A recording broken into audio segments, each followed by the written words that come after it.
Donc on avait dans l'idée, donc on était la semaine dernière en mission à La Palma sur une mission qui s'appelait Événements rares, qui est un appel d'offres national où on allait postuler pour retourner à La Palma un an après l'éruption. Donc on y est allé l'an dernier, enfin j'y suis allée l'an dernier en novembre, et Adeline est venue avec moi, avec nous, parce qu'on est une équipe entre l'UM et Paul Valéry, aussi en risque. Donc c'est des missions couplées aléas et risques. Et donc on est partis toutes les deux avec l'équipe de Géolab pour aller voir un petit peu comment était l'île et comment ça avait évolué en un an après l'éruption.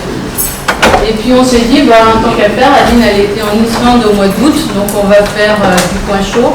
Et on a couplé les éruptions de 2021, c'est-à-dire l'Islande, et La Palma, tout ça en 30 minutes, pour montrer un petit peu comment c'était et les impacts que ça peut avoir de façon globale. Donc j'ai laissé à Adeline le soin de vous parler de tous les noms de volcans islandais. Donc moi je parlerai plutôt de La Palma. Ok. Bon, alors pour l'Islande, vous avez déjà entendu parler, vous avez peut-être vu un petit peu des images. On a eu une superbe éruption entre le 19 mars et le 18 décembre. Si vous ne l'avez pas vu, c'est pas grave, je vais vous laisser tous apprécier. Ah non, donc je vous laisse un petit peu apprécier les images.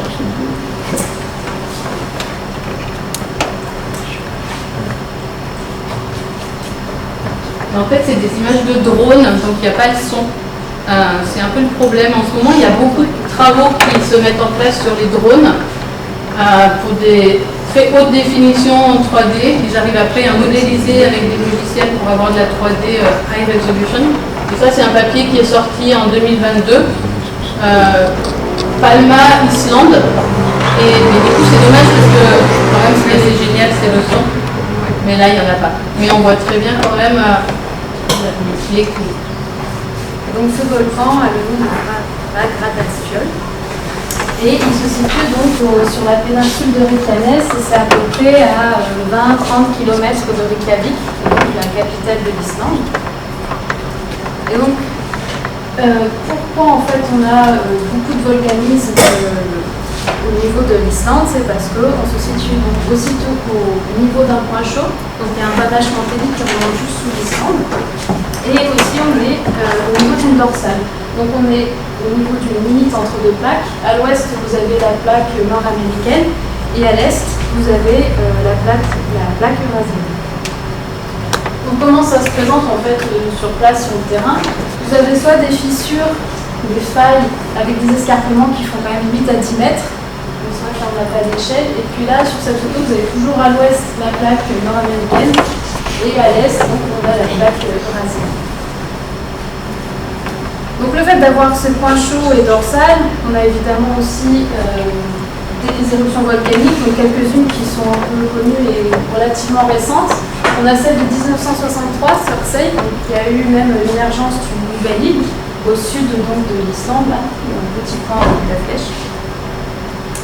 Ensuite, vous avez aussi des éruptions qui sont, on va dire, fissurales. En 1977, donc dans le nord, il y a eu celle de Krafla.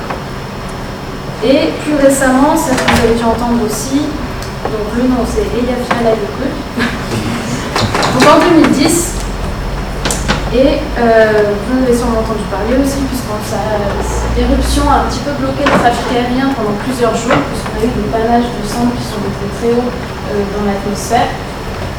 Alors pourquoi là on a de la cendre ou pas par rapport à l'année dernière où le volcan il n'y avait pas de cendre, parce que là c'était un volcan qui était sous un glacier. En réalité, Eyjafjallajökull, c'est le nom du glacier. Et donc le fait qu'on ait une éruption avec de l'eau de glace, on va faire des explosions, sortes d'explosions et des panaches de sang. Donc tous ces volcans que je vous ai montrés sont dans la zone centrale, donc au milieu de la dorsale, le point chaud. Et donc, je vais revenir là-dessus. Il n'y a pas que, de l'activité volcanique, on a aussi, par exemple, d'un debout, si je puis dire. En fait, vous allez avoir des acides qui vont faire fondre votre roche et vous allez avoir ces mares de boue qui bout parce que c'est quand même très chaud. Vous avez aussi le fameux geyser Strombourg avec sa fameuse bulle qui jaillit. Donc ça, en plus, c'est chouette parce qu'on en a déjà 15 minutes. Et vous avez aussi tout ce qui est fumerole, donc avec des gaz, notamment du soufre.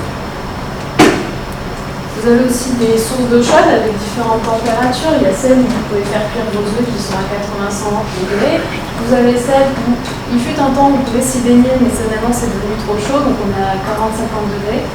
Et les Islandais utilisent aussi l'eau chaude pour faire des sortes de piscines géantes à 30-39 degrés. Où on peut se baigner dehors dans de l'eau chaude. Ils utilisent aussi la géothermie, donc ils profitent d'avoir en fait ces forts gradients de température pour en fait injecter de l'eau dans le sol et récupérer l'eau qui a été réchauffée par le magma et soit produire donc. En fait, ils arrivent quand même à se chauffer avec 90% d'énergie de géothermie et ils peuvent faire aussi avec donc, tout ce qui est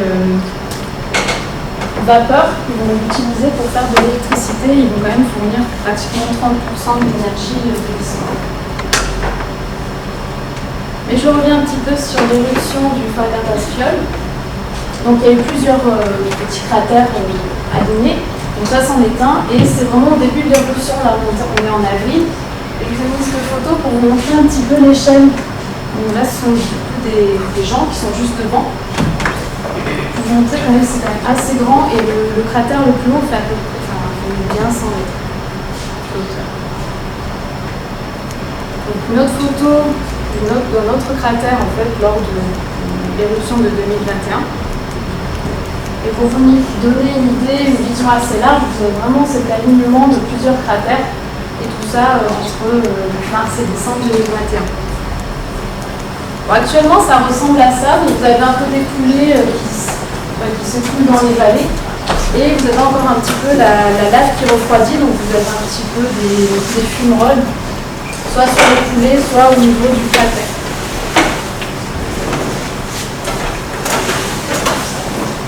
Et là, je vais profiter à nouveau de deux nouvelles vidéos qui sont du même papier de tout à l'heure, où on voit justement la lave qui est très fluide. Ça va jusqu'à combien, 40 km? Ouais, 37 km. Donc voilà, c'est quand même assez rapide. Alors l'activité n'était pas en continu pendant, entre mars et décembre, il y a eu des périodes où c'était un peu moins actif et des périodes comme là où d'un coup on avait des remontées de lave qui débordaient en fait sur tout le cratère.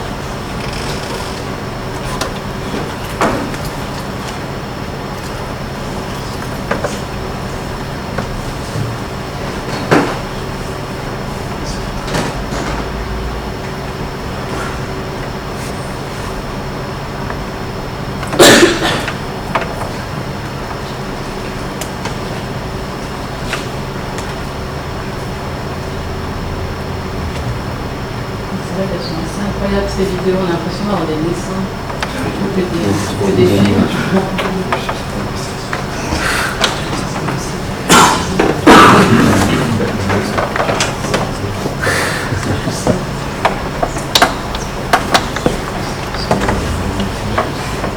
Donc on aura peut-être des drones avec des vidéos, des sons. Ils captent pas que le vent. Ouais, c'est ça. Et là, donc là, c'était l'éruption de 2021, donc entre mars et décembre. Et cette année, en août, donc entre le 3 et le 21 août, il y avait eu à nouveau une petite éruption. Ça faisait en fait une fissure d'où sortait la lave et ça a commencé à remplir un petit peu la vallée.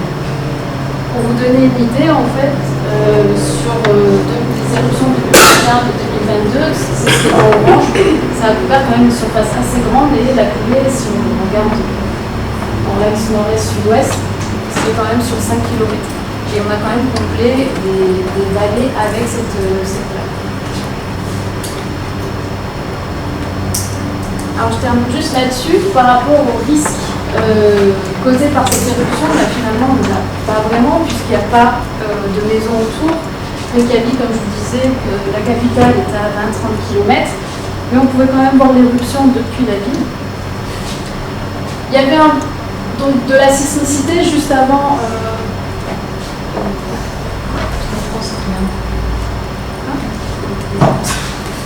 Donc en fait, la sismicité, et on voit que d'un coup, on a en fait, c'est plutôt des GPS qui mesurent le mouvement.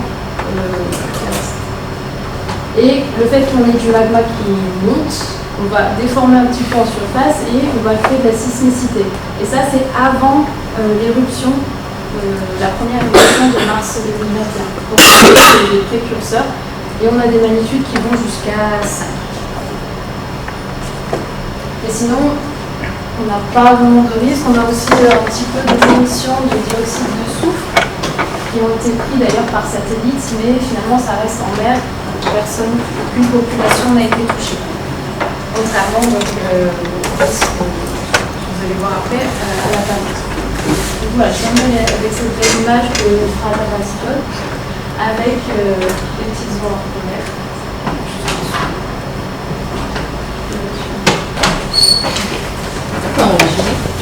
On va migrer au sud. On va migrer au sud et on va migrer donc dans les îles Canaries, qui sont des îles espagnoles à l'ouest de l'Espagne. Hein. Donc on est parti en mission une semaine en 2021, première semaine de novembre, et on est reparti la semaine dernière, un an après. Quand on est parti, en fait, ça faisait dernière éruption, c'était 71. Donc quand ils ont eu les premiers séismes qui se sont mis en place au mois de septembre, ils n'étaient pas du tout préparés. Ils n'avaient pas du tout imaginé qu'il y avait une éruption qui allait se produire. Donc ça a été un peu panique à bord. Il y a eu énormément de structures mises en place, mais pas concertées. Donc même quand nous on est arrivé fin octobre, ça a été assez compliqué. On n'a pas réussi à aller échantillonner la lave en direct, à mon grand regret. Donc on a été tenu un petit peu à l'écart parce qu'il y avait une espèce de brouhaha international où tout le monde voulait s'approcher. Et donc comme tout le monde voulait s'approcher, ils ont dit personne n'approche. Donc ça a été un peu frustrant. Mais de loin, on a réussi à voir quand même pas mal de choses et à ressentir un peu tout l'environnement d'une éruption. Donc derrière chaque lettre, là, il y a une personne du projet. Donc on a passé un peu de temps à s'amuser avec nos lampes rouges pour ne pas se faire trop repérer par les carabiniers quand même, parce que c'est pas... Voilà, on était un peu près. La Palma, c'est donc ici, au niveau du Maroc. C'est plus bas que les Açores, ça fait partie de ces îles volcaniques ici qui sont dans l'océan Atlantique. Et au niveau des Canaries, on a plusieurs îles, notamment La Palma, qui est une île volcanique active. Donc elle a une forme comme ça un peu allongée, avec une grande caldeira dans la partie nord, qui est la caldeira de Taburiente, qui était active il y a 1 million d'années, entre 1 million et 500 000 ans. L'île, elle a émergé il y a à peu près 4 millions d'années. Et la grosse éruption ici de la caldeira de Taburiente, c'était ça, 1,5 million d'années. Et ensuite, on a eu des éruptions tout le long de cette île ici. Donc souvent, par abus de langage, ils s'appelle ça une dorsale. C'est pas une dorsale, c'est un alignement de cratères qui s'est mis en place au cours du temps. Donc l'éruption, elle a démarré en septembre l'an dernier. On a eu des précurseurs sismiques ici, avec des trémors et des séismes un peu plus spécifiques de fractures, qui montraient donc la remontée du magma et évidemment associée à du dégazage en surface. Donc ils ont observé des changements sur la composition des gaz. On est passé de système un peu riche en CO2. Donc là, il y a une alerte qui a été donnée. Ensuite, on a eu l'éruption Et ça s'est un petit peu calmé, mais finalement, au cours du temps, il y a eu jusqu'à 9000 séismes enregistrés. Des séismes qui sont allés jusqu'à des magnitudes de 5. Nous, on a ressenti une de 5 quand on y était, c'est assez impressionnant.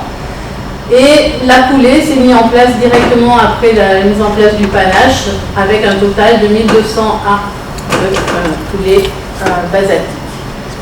Le panache, il a été, bon, contrairement à l'Islande, qui a eu des périodes de de quiescence, là on était dans un système en activité tout le temps. C'est-à-dire que H24, ça grondait, ça tremblait, les gens ils n'avaient pas de répit quoi. H24, il y avait des cendres pendant pendant 4 mois, tous les jours, et finalement c'est assez fatigant et c'est assez stressant ce genre d'éruption. Donc ça a démarré à 14h, ça a fini un soir sans précurseur non plus, ça s'est juste arrêté. Alors, j'avais promis de ne pas faire trop de pétrogénèse, mais quand même je vais vous montrer d'où ils viennent les séismes et pourquoi. C'est des séismes qui ont été enregistrés pendant un mois. Il y en a eu 3400 au mois d'octobre, donc dans la partie sud de l'île. Et ce qui est assez intéressant, c'est qu'on est sur un point chaud qui est à travers une croûte océanique. Donc quand on a commencé à regarder les séismes et qu'on a vu des magnitudes 5, on s'est dit waouh, c'est pas mal quand même. Et quand on a vu la localisation des séismes, on est ici donc à 10 km dans la croûte océanique. C'est fragile, hein, ça craque. Et par contre, il y a tous des essaims de séisme ici à 35 km. Pour moi, 35 km, c'était dans le manteau, donc je trouvais ça un peu fou qu'il y ait des réajustements au niveau mantélique, même si on est en fragile. Hein.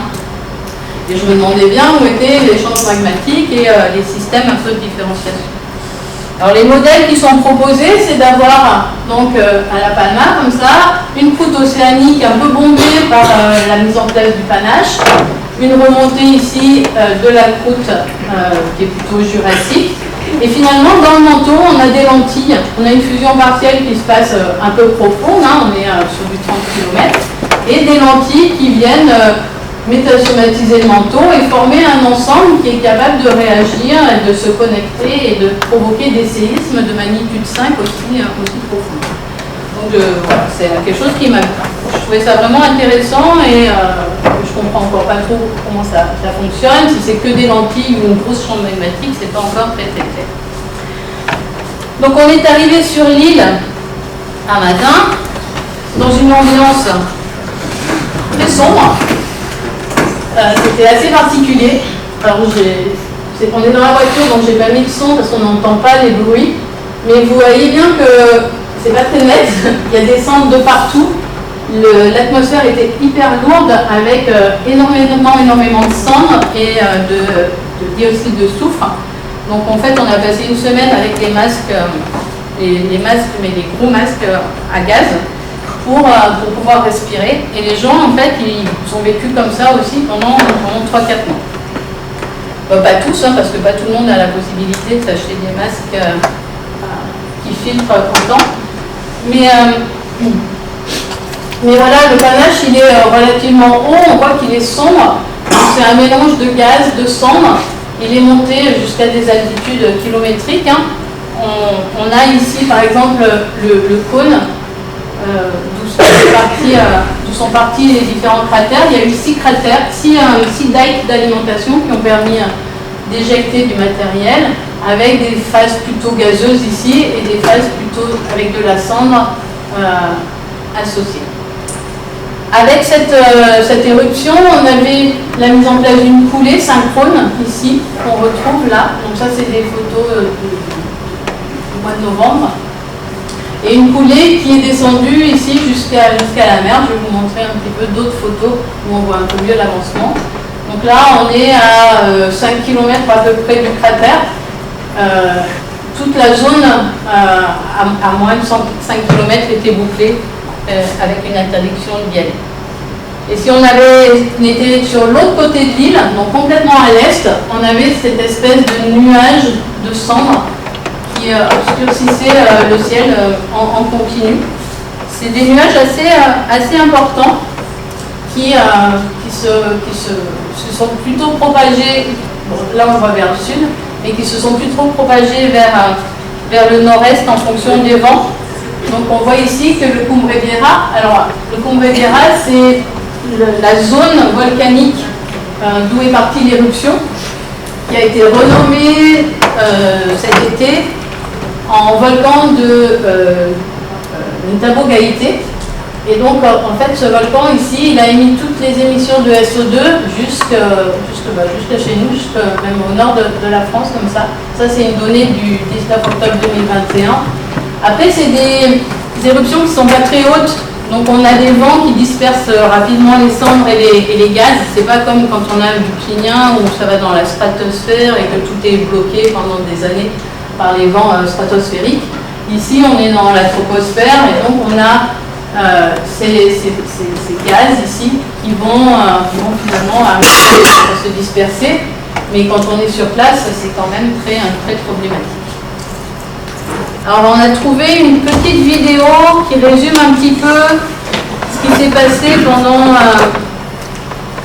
ces quelques mois. Et après je vous montrerai des photos qu'on a faites nous sur le terrain. Donc là on est c'est actualisé, on est un petit peu loin, mais on a vraiment un système effusif avec des bombes, des lapillis, des blocs. Donc on est allé échantillonner la semaine dernière pour amener quelques roches. On a observé des blocs qui faisaient jusqu'à 7-8 mètres de diamètre, donc plusieurs tonnes, et une coulée à la fois fluide et à la fois visqueuse, ça dépend des endroits, qui est arrivée jusqu'à la mer et qui a formé une nouvelle plateforme au niveau de l'île. Donc associé à ça, évidemment, il y a eu pas mal de soucis au niveau risque, parce que c'est un côté de l'île qui est habité.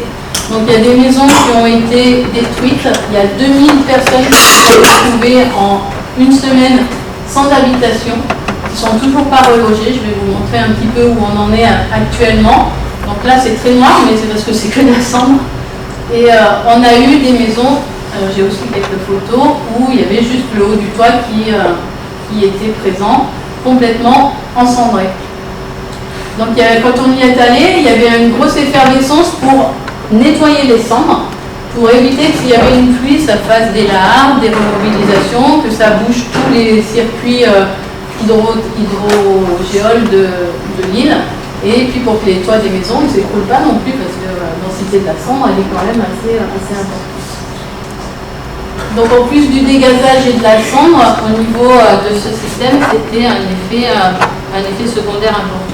Donc la deuxième partie, c'est comment l'île est super, mais bon, on fera ça plus tard.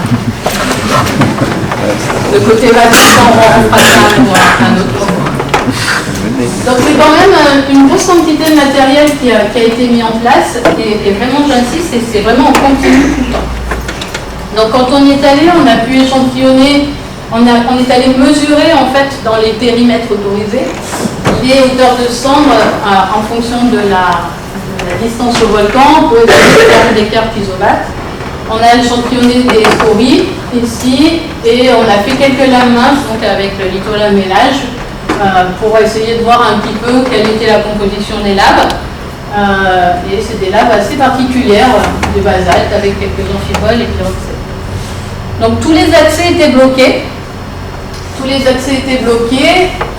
Ça c'est des rues qui sont normalement goudronnées, qui sont complètement encendrées. On voit le volcan ici au fond. Donc on est là, on ne peut pas aller là-bas. Ça c'est un peu stressant. Du coup on balade un peu autour avec des masques et des lunettes, parce que vraiment les cendres, il y en a beaucoup et partout. Vous voyez l'impact que ça peut avoir, à la fois sur la végétation. Les plantes, elles étaient complètement ensevelies sous la cendre. Au niveau des animaux aussi, il n'y a pas beaucoup d'agriculture là-bas, mais on a rencontré quelques ânes et quelques vaches qui étaient juste laissées à l'abandon. Les gens ils sont partis, ils n'ont pas emmené leurs animaux. Donc quand on se balade dans les villages un peu reculés, ça fait un peu mal au cœur. Il y a des associations de défense des animaux qui étaient sur place pour leur donner à manger et puis pour venir voir s'ils n'étaient pas en souffrance. Et après, au niveau urbanisme, le but c'était d'enlever le maximum de cendres le plus vite possible et aussi au niveau des maisons, faire en sorte que tout ne s'écroule pas, que les systèmes ne soient pas tout bouchés un petit peu partout. L'autre impact important, c'était sur l'agriculture. La principale agriculture de l'île, c'est les bananeraies. Et en fait, on avait énormément de cendres sur les feuilles des bananes, donc plus de photosynthèse, et donc tous les plants de bananes sont commencé à mourir. Et il y a des gens avec des tout petits masques, alors là, lui, il a un masque parce qu'en fait, on leur a donné tous les masques qu'on avait, qui secouaient les bananes et secouaient les plantes pour essayer d'en sauver le maximum. Donc ça, c'est l'impact des cendres plutôt sur la vie des gens à La Palma. Ensuite, il y a eu les coulées. Alors les coulées, on a ici le Riviera, avec les coulées ici, ça doit être le 30 septembre, là, ça fait juste une semaine d'éruption, et la coulée, elle commençait déjà à atteindre la mer, l'océan Atlantique ici, avec le panache ici présent. Et puis plus ça s'est mis en place, plus la coulée est devenue importante. On a eu des énormes patchs de coulées qui sont venus s'ajouter aux dépôts de cendres. Des coulées plus ou moins fluides avec des lavras ici ou des paoeoe qui étaient très fluides et donc qui étaient capables d'aller sur d'immenses distances. Et en même temps faire des coulées plus froides, très épaisses dans toutes les vallées. En moyenne, les coulées, elles étaient de 12 mètres. Et le maximum 90 mètres dans un vallon. Donc 90 mètres de coulée, ça commence à être pas mal. Sur une distance de plusieurs kilomètres. Donc le cône est là-haut, la coulée elle descend ici, et vous voyez qu'elle ravage toutes les bananeraies, toutes les maisons. Ici il y avait des maisons un peu partout, et ça a tout subi finalement. Donc elle est arrivée à la mer le 9 novembre, vraiment avec un énorme promontoire qui s'est formé en une fois, sur des laves très fluides, hein, on la voit bien, la fluidité ici. Ça c'est des photos qui viennent de INVolcan, c'est le centre géologique volcanique des Açores et de La Palma, et qui contrôlait en fait un peu toutes les données scientifiques au niveau de l'île. Et vu du dessus, en fait, on voit bien le promontoire tout nouveau qui a été créé au niveau de La Palma, avec une mise en place ici au niveau des falaises. Alors c'est assez marrant parce que la lave, elle tombait, elle ne coulait pas, elle tombait dans l'eau. Et donc en fait, sur cette partie-là, on n'a pas de lave, il nous reste la falaise d'avant. Et par contre, ça a formé tout ce système-là. Et comme il y a de l'eau, ça fait énormément de dégagage et de vapeur d'eau dans la région. Et ici, tout a été en voici les coulées entre septembre et novembre. Donc les points d'émission, il y en a eu 6 ou 7 ici qui sont, vous voyez, ici on est à 1 km. Donc on a quand même une distance de plusieurs kilomètres de large sur une dizaine de kilomètres de long. Et la ville principale, Los Llanos, ici, a été épargnée, de même que El Paso, qui est juste au nord, où il y a les plus grosses concentrations de population. Donc on est sur du 2000 personnes évacuées lors de la mise en place des coulées.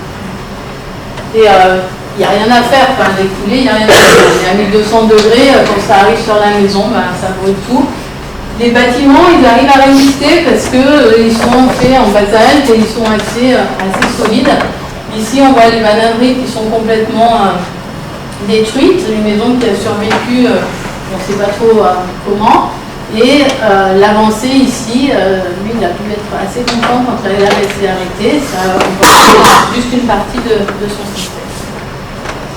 Donc nous, quand on y est retourné la semaine dernière, on est allé un petit peu voir le volcan. Là, on a pu s'approcher un petit peu plus. Ça, c'est le volcan éteint, avec la coulée de Tikraha ici, les bouches éruptives qui sont dans la partie du dessus.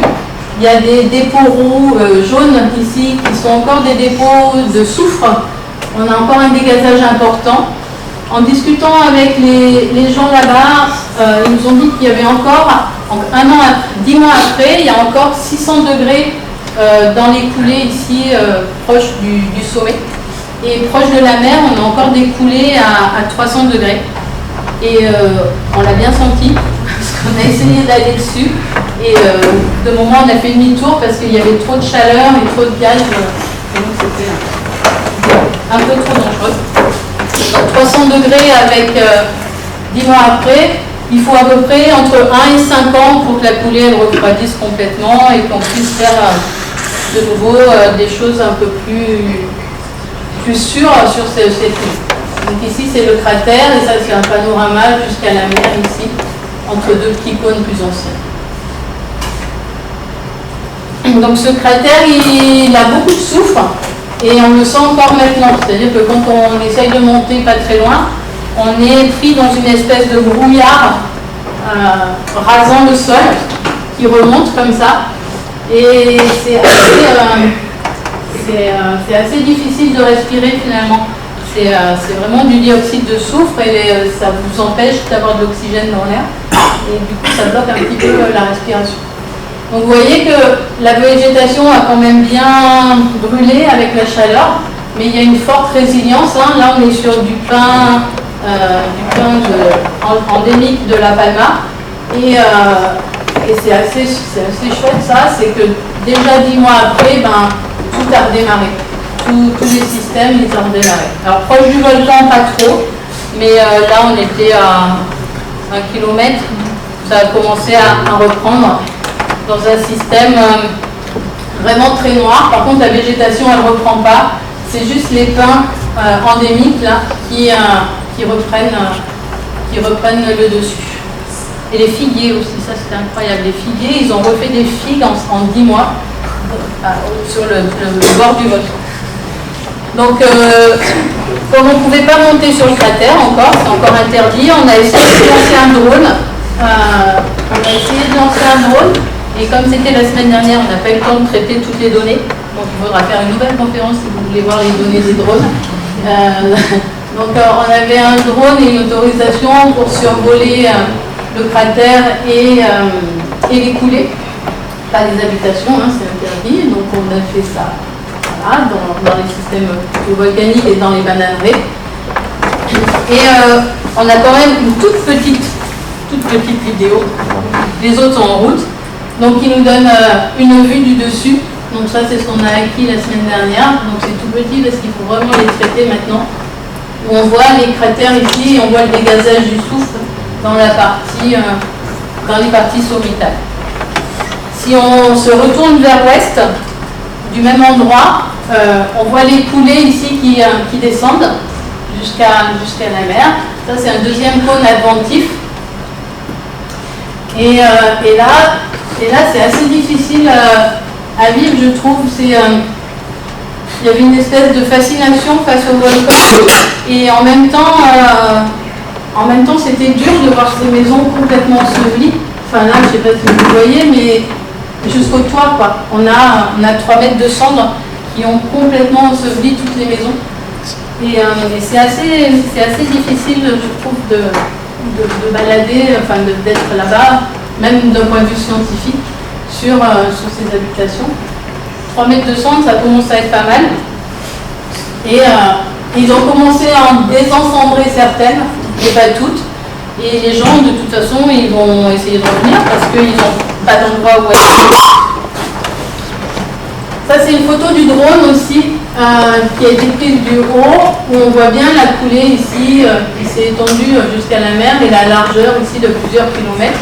Et tout ça, là, ça c'est la ville de Los Llanos. Et alors c'est encore chaud, c'est ce que je vous disais, on est encore à 300 degrés et quand on traverse, on sent bien cette chaleur. Alors ils sont en train de reconstruire une route parce que la coulée elle a séparé le nord du sud de l'île. Donc il y a des centaines de bulles, il y a des centaines de personnes qui travaillent là-bas. C'est chaud, il y a du gaz, on est à 300 degrés et on le sent vraiment quand on traverse. Des gaz toxiques, hein. Les gens y travaillent, mais c'est quand même du CO2 et du SO2. Et on a quand même la chance de pouvoir traverser des coulées de type Paoeoe, c'est super joli, avec des lacs. On a essayé de faire une mission ninja pour en récupérer, mais c'est interdit, donc on n'y est pas allé. Mais j'aurais bien ramené ça pour la salle de TP, mais on n'a pas réussi, donc il faudra juste garder la photo. Et les lacs AA avec la pousse coriacée comme ça qui se met en place avec l'avancée de la coulée. Donc tout ça ici, ça c'est la route qu'ils sont en train de construire et ils ont réussi à casser, à faire la place sur une 3-4 mètres de haut pour stabiliser et puis pour permettre à la circulation de se remettre en place. Ça c'est l'entrée de la route où on voit bien la coulée qui est venue envahir les maisons. Donc on a des coulées assez épaisses avec quelques colonnades et un chantier qui démarre ici pour essayer de refaire vivre un petit peu l'île. Dans la partie sud, le plus gros problème ça a été les bananeraies avec donc la destruction des différents emplacements. Et encore quelque chose d'assez incroyable, enfin ça j'ai toujours pas compris comment c'est possible. Voici Puerto Naos, donc c'est une photo que j'ai prise sur TripAdvisor pour aller en vacances à la plage. Ça c'est une photo du 21 septembre 2021. Et ça c'est une photo de la semaine dernière. C'est une ville morte, ils ont tout barricadé et en fait il y a du gaz. Il y a du gaz CO2, du CO et du CO2 qui sont donc des gaz inodores et mortels. Et donc on a deux énormes stations balnéaires qui sont encore interdites d'accès. Alors ne me demandez pas d'où vient le CO2 parce que je ne sais pas et ça m'intrigue un petit peu.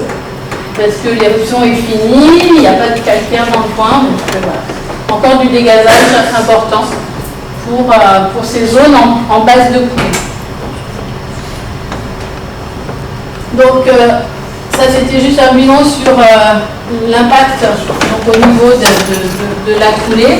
Pour compenser ça, ils construisent la route ici. Ils construisent des maisons préfabriquées pour les gens. Donc ils sont tous quichés sur 100 mètres sur 100 mètres, les maisons ensemble. Donc comprenez bien que les gens ils n'ont pas trop envie d'aller vivre là-bas. Surtout que quand ils vont aller vivre là-bas, ils ne savent pas pour combien de temps. Les indemnités, elles ne sont pas arrivées. L'administration espagnole et des îles n'a indemnisé personne encore, n'a donné de terrain à personne, ils n'ont pas de maison, ils sont tous dans la famille. Donc à un moment, il y a eu la fête de San Miguel à Casacorte et les gens ont mis sur leur maison des affiches un petit peu partout pour expliquer qu'ils attendaient quelque chose de leur administration et que la gestion du risque et de la crise était loin d'être simple et qu'il y avait encore énormément de gens en souffrance. Ils ont quand même profité de parce que San Miguel c'est quand même le saint patron en Espagne, ils ont quand même profité pour faire la fête de San Miguel. Et donc je finirai sur une note un petit peu positive avec des photos. C'est une fête assez incroyable. Et moi je me retrouve pour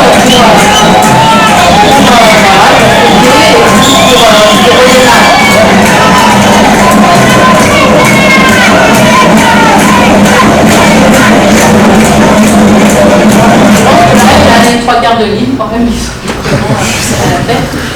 Et là je vous présente l'équipe Géolab Risque avec qui on travaille. Donc Lucie Freddy, Eddie, il y en a certains que vous connaissez, Stéphanie Dufossé qui intervient en master chez nous, Tony Ray aussi qui intervient en master chez nous, Adine, vous la connaissez bien, Stéphane, moi et Thomas. Donc c'est une équipe mixte géographe et c'est assez intéressant de partir sur ces thématiques.